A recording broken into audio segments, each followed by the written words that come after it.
Hello, my name is Janet Hostetler, and I'd like to talk to you a little bit about common misunderstandings about the processes of grief and loss. The most common misbelief is that when somebody is acting fine and they're not falling apart, it's that they're doing really well. The grief process takes some time, and there are some stages, and they're different for everybody.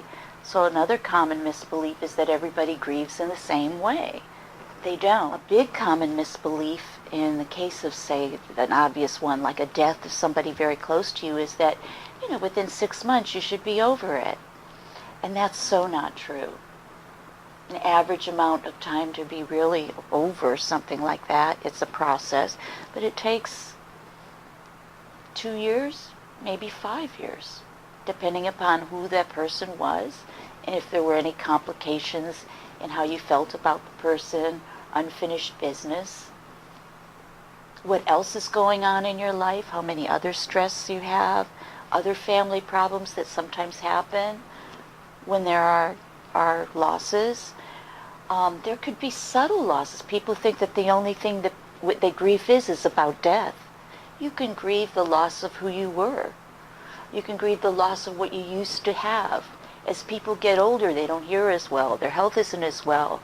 They don't see as well. They don't look as well.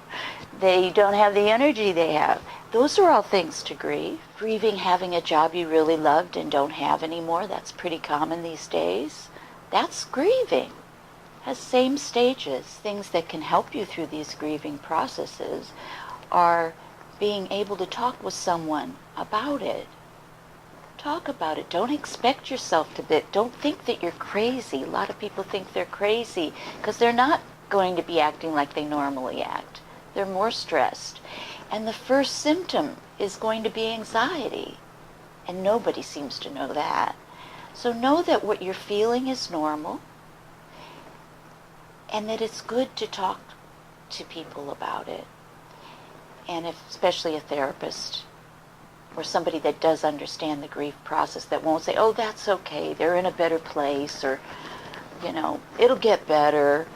They need to talk about their fears. So what I would say to someone who's going through this is that what they're experiencing is normal. They're having a normal reaction to an unusual situation, and that I'd be worried about them if they weren't. They're not going to be functioning at their total capacity. It takes time, but that's a normal reaction.